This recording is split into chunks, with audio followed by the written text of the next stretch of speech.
Hi there, I'm Jake. I'm a park ranger here in the Blind Eternities. Magic the Gathering is an ever-expanding universe, and we're all just exploring, looking for good experiences, and hopefully making a few good friends along the way. But those experiences that we have are at least partially dependent on the gear that we bring to the table. And I'm not just talking about the trinkets and doodads, I mean the cards themselves. Today, I want to talk about how and when we should upgrade our decks, so that we can have the best experience while exploring the Blind Eternities.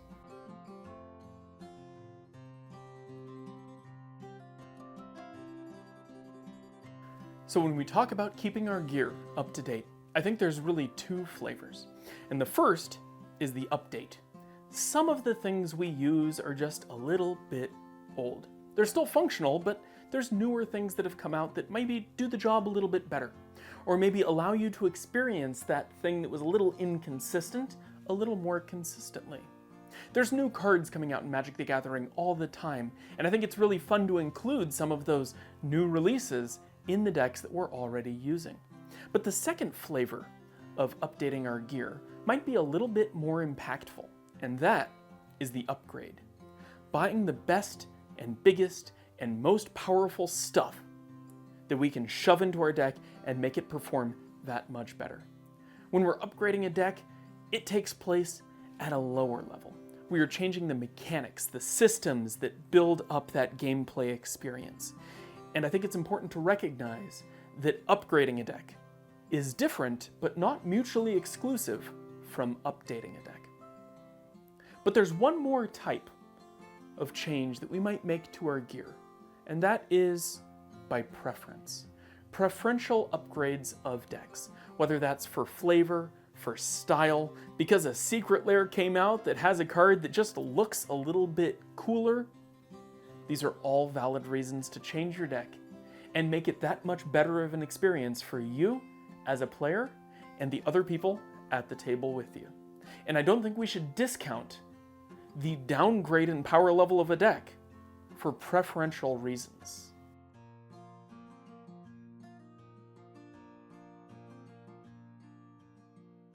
So let's talk updates. When we update a deck, our goal is to maintain the same gameplay experience in that deck by adding new cards or adding different cards to respond to the environment in which we are playing. A good example of this, I think, comes in Standard. And yes, I use a Winnie the Pooh deck box on my Standard deck. But Standard has a rotation built into it, where every couple of years you probably have to remove up to 90% of the deck that you've built. With Foundations, that might go down a little bit, but realistically, this deck is ever shifting. And as new Standard sets are released, you're probably going to be inclined to swap in a couple cards here and there just to maintain that same Standard feel. I think the cool thing about Standard is that we don't have to update the deck.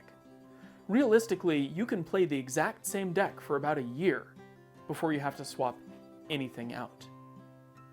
But I think there's other formats that require updates as well. And my mind immediately goes back to one of my first Commander decks, my Kaalia of the Vast deck. Now, Kaalia of the Vast is the type of commander that when it was released, if this hit the table, people would concede. People would swap out their decks ahead of time just to play something that had an answer, because she was so unbelievably powerful. But at modern tables, if I play that same deck, I don't think I would take a single game. My high 4, to use the modern bracket system, has fallen to a low 3. And so in order to update this deck, I have to add power. More efficient angels and dragons and demons, better responses to the things that my opponent is doing, generally bringing down the whole average converted mana cost of the deck. And while we're at it, adding a couple artistic upgrades to the deck. But in all of that power that's been reintroduced to this build, my goal is to maintain that same gameplay experience that I had when I had this deck built originally. Sometimes it's important to recognize that in updating a deck, we add power to it. And it's not always an upgrade. Keep in mind, you have to expend energy to tread water. With new cards coming out all the time, you have to make updates if you want to maintain that same feel. But to talk about when we want to update a deck, I think it works just like that. If your deck is beginning to feel different, if it doesn't feel the way that you wanted it to when you initially built it, you start to zero in on what you want that deck to do, how you want it to function, and then you make updates to the deck to maintain that. And it's not always about age. Sometimes a deck you built 2 weeks ago, it comes to your attention that it's just not doing the thing you want it to do. So you swap a few cards out, you tailor a couple things here and there, you add a couple more lands, and all of a sudden, you've updated that deck to your vision.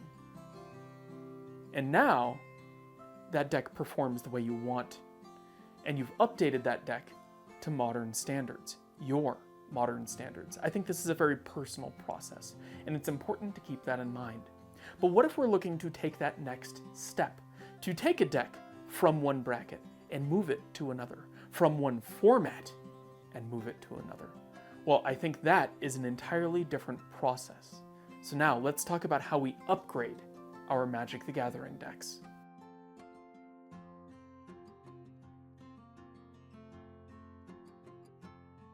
So let's talk upgrades. I think the coolest thing about Magic is that we have these tiers of decks, and you can build a very efficient, optimized deck that is just not that powerful. And you can build an extremely powerful haymaker style deck that's not that efficient. It's inconsistent, or it's a little wonky, or it dies to a single rest in peace on the table. It's important to recognize what our goal is when we are upgrading a deck. Sometimes those upgrades are simple. As an example, taking the Squirrel Precon from Bloomburrow and just putting a slightly more efficient commander in its place. Bring a few new cards into the 99, and all of a sudden this deck goes from a 2 to a low 4. It doesn't always take a lot, but sometimes those upgrades go just a little bit further. Take, for example, my Legacy Elves deck. Now this began as a casual experiment, one of my first forays into building a 60-card deck. And over time, I added new things to it, upgraded the power level, upgraded the speed, tried to make this deck as good as I possibly could. And at some point, I realized this deck's good enough that I can actually make it conform to a specific format's standards. So I picked Legacy and tailored the deck a little more in that direction. So this is my Legacy Elf combo deck. It doesn't do anything particularly groundbreaking, but I got there by upgrading it over time. What's funny, something I hear a lot is that in Commander you can't upgrade a deck into CEDH. And I think the intent of this statement is saying that CEDH has a different vision for how a deck performs, and the real goal is somewhat counter to what general casual EDH looks like. But the reality is, any deck, through enough upgrades, can reach that CEDH level. The problem is that part of those upgrades includes the commander. And by the time you've taken a deck and swapped out the commander and swapped out a lot of the cards inside of it, it is a completely different deck. But those upgrades can happen over time. And my CEDH deck, my Gitrog monster deck, while this is certainly a CEDH deck, it began as a fairly casual, janky combo deck. And at the time, my commander was Glissa the Traitor. Now, Glissa allows you to take artifacts from your graveyard and bring them back to your hand whenever an opponent's creature dies. You see where I'm going with this. There are a lot of ways to give your opponent's creatures and then kill them to repeatedly cycle artifacts from your graveyard back to your hand. Well, you mix in a couple things that give your stuff flash, a couple things that allow you to, control your opponent's turn, and all of a sudden you have a loop that allows you to play everyone else's deck. And the games go a whole lot faster. But this requires 15 or 16 mana to really get going, and it can be a little bit difficult to set that up. But if you keep upgrading, you keep refining, and you want to maintain that combo feel, eventually, I think you land on the Gitrog monster and the combo lines within that deck.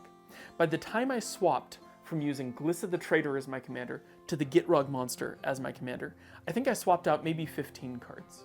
Because everything else was already there. I was running Demonic Tutor, I was running Vampiric Tutor, I was running all of the Carpet of Flowers and efficient board building stuff. I was even running some of the stuff that searches for lands, because those non-basics were really critical. Having artifact lands were important, having Cabal Coffers and Urborg Tomb of Yawgmoth in the deck was really important to getting up to the mana that I needed to combo off.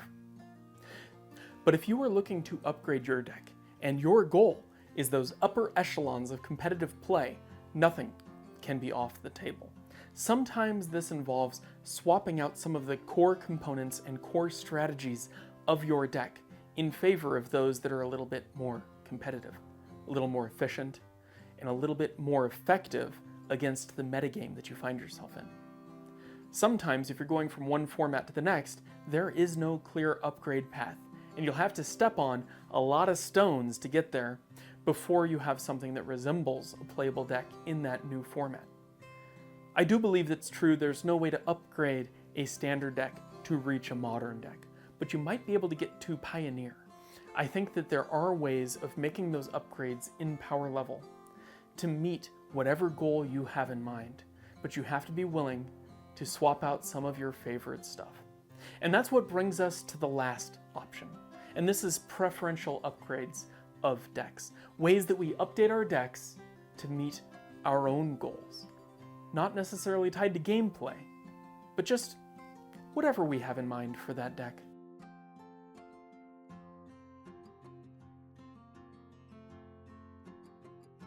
So now, let's talk about preference. Because I think we're all looking for a specific gameplay experience. And sometimes that involves updating your deck, or upgrading your deck. But that's not everyone. In this ever-expanding universe of Magic the Gathering, some people have found that one little corner that is perfect. That one area that they don't want to change.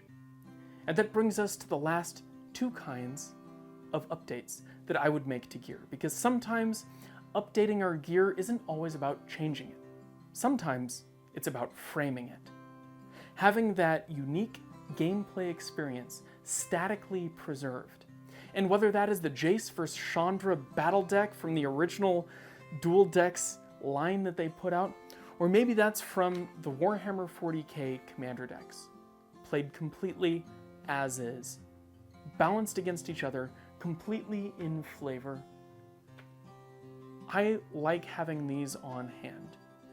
It's a good stock commander deck to introduce new players to the game while adding some complexities to the gameplay. These don't need to change. And I think for you, that gameplay experience might not need to change either. But it's important to check in every once in a while and just make sure that we are getting what we want to out of the hobby that we play. Because when we make updates to decks, when we make upgrades to decks, sometimes we find that nothing needs to change, that this fills a specific void. And it's not always commander. I have my Griffin Canyon 60-card combo deck that acts as a really fun benchmark against other casual decks. Can you deal with a turn 3 infinite unblockable land? Because not all decks can, but it can be really fun to try to slip this combo past some decks that are fully built. But on top of that, I think there is one last category beyond all of these talks of updates and upgrades and archiving those special decks, and that is abandoning decks that don't work for us. There's definitely cases where that gameplay experience doesn't align with what we are looking to get out of the game. We're not all mono blue players at heart. And so if you've tried something and it's not clicking, and no matter what changes you make to it, it's just not coming together, set it aside. use it to piece together other decks, or trade those cards away for something that you enjoy a little bit more. Because I think it's really important to recognize when we want to update or upgrade or just leave alone some of those decks that were important to us, that had specific gameplay experiences.